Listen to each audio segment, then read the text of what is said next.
Oi para todo mundo, meu nome é Marcos Souza e esse é mais um vídeo do canal Sons Aleatórios. E hoje eu vou falar sobre o primeiro disco solo, o primeiro álbum solo de um membro fundador dos Byrds e também do quarteto Crosby, Stills, Nash Young.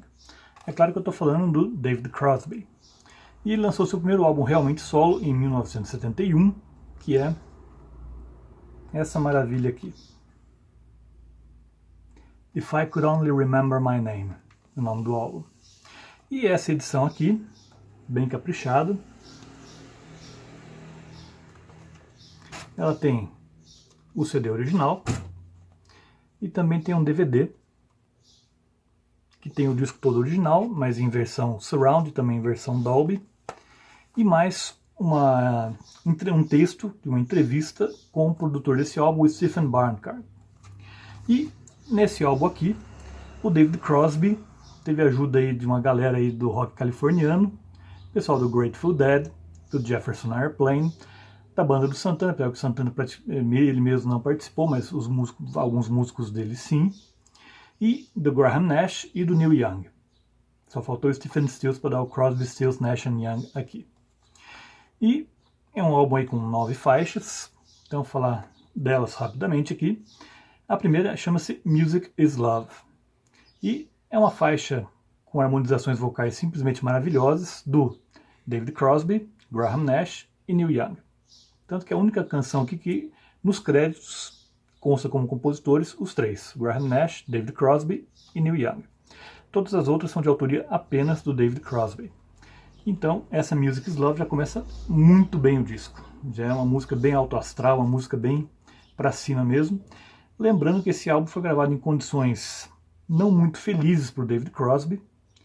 Primeiro porque o Crosby, Stills, Nash Young tinha meio que terminado, e principalmente porque a então namorada do David Crosby, chamada Christine, acabou morrendo num acidente de carro um pouco antes do lançamento, quando ele estava gravando esse álbum, na verdade. Então o álbum é dedicado à memória dela, inclusive. Então é até revigorante saber que, mesmo ele passando por todo esse turbilhão aí de problemas, ele conseguiu músicas bem alto astral como essa Music is Love, que até pelo título você já sabe que é uma música otimista. Porém, a segunda música chama Cowboy Movie.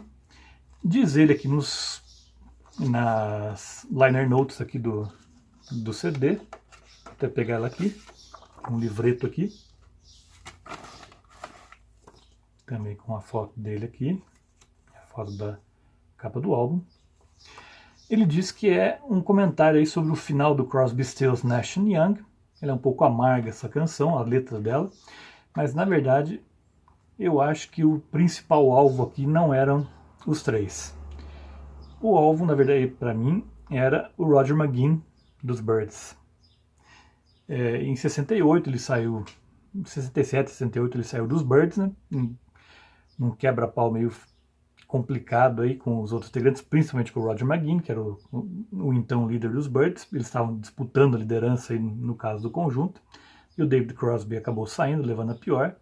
Então essa Cowboy Movie, ele diz que é sobre o final do Crosby, Stills, Nash Young, mas eu suponho que tem uma boa alfinetada no Roger McGuinn e talvez com os outros companheiros dos Byrds também. Depois a terceira faixa é uma instrumental que se chama Time I'll Pass High at About 3. Uma canção que, segundo ele escreveu aqui também nas notas e o rodapé aqui do encarte do CD, ele compôs na época do Crosby, Stills, Nash Young, mas só o Graham Nash se interessou em lançá-la no grupo. Nem o Stephen Stills, nem o Neil Young se interessaram por ela, então ele guardou essa canção para lançar nesse primeiro álbum solo aqui. Depois a quarta canção, Laughin', é tipo um conselho que ele dá para o George Harrison, e também acho que para o John Lennon, que ele fala do George Harrison, sobre a decepção deles com o Maharishi, e fala que, diz aqui para não levar tão a sério, assim, que ninguém, nem mesmo o Maharishi, tinha a resposta da verdade absoluta, que os Beatles procuravam na época do retiro, na Índia e tudo mais. Até o John Lennon, muita gente sabe disso, escreveu Sexy Sadie, meio que xingando o Maharishi. Tinha feito todo mundo de besta, coisa e tal. Aqui ele tenta dar uma acalmada aí nessa questão, falando que não esperem de um ser humano a resposta para tudo, a resposta para o sentido da vida. Diz ele aqui, inclusive, nas notas aqui, que quem mais está perto de chegar, de entender o significado real da vida, da verdade absoluta, são as crianças. Então é um conselho que ele dá para o George Harrison. Depois, a quinta canção é What Are Their Names? E aqui ele teve uma ajuda aqui do pessoal do Jefferson Airplane, vê que ele está muito bem assessorado nesse disco todo. Tem o Grateful Dead, toca aqui no caso de Tamalpais High at About 3, e também Cowboy Movie, nessas duas canções. E no Laughing a gente tem o Jerry Garcia. E aqui, nessa What Are Their Names, você tem aí o pessoal do Jefferson Airplane dando uma força para o David Crosby. Depois em Tractor in the Rain, é uma faixa que tem apenas dois violões, no caso, David Crosby e Graham Nash. E aqui um instrumento que em inglês chama de alto harp. Deve ser uma gaita, alguma coisa assim, que é uma mulher chamada Laurie Allen que toca. Depois temos Song with No Words, Tree with No Leaves, outro instrumental, que daí a gente tem todo mundo praticamente participa dessa faixa. Os músicos do Santana, do Jefferson Airplane, do Grateful Dead, o Graham Nash, o Neil Young. É uma canção bem pra cima também, apesar de ser instrumental, uma música bem luminosa, eu poderia assim dizer. Depois temos aqui a oitava faixa, chamada Orleans, que foi o Paul Kantner, do Jefferson Airplane, que mostrou essa canção para ele, que ele adorou, uma canção infantil francesa, que a letra simplesmente fala sobre, ela recita aí catedrais na França. Então ele fala de várias catedrais na França, e com uma guitarra simplesmente maravilhosa, um violão também simplesmente maravilhoso do David Crosby. E por fim, a última música, ele disse que foi até uma experiência meio transcendental aqui, o David Crosby diz, meio assustadora até um pouco, a que fecha o álbum, I Swear There Was Somebody Here. Traduzindo, eu jurei que tinha alguém aqui. Diz ele, a namorada dele já tinha morrido na época, e diz ele que sentiu a presença dela quando ele estava gravando essa canção aqui. A música cheia de eco, uma música bem experimental, meio fantasmagórica até, mas ainda assim tem uma rara beleza.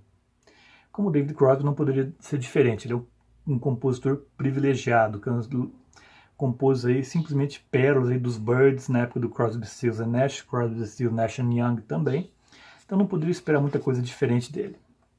E temos uma faixa bônus aqui, uma instrumental chamada Kids and Dogs, também essa não contribui muito por isso, não é uma faixa brilhante, mas vale a pena sempre desenterrar coisas inéditas, essa faixa que não tinha sido lançada até então. E aqui, nessa versão, como eu falei para vocês, a gente tem o CD,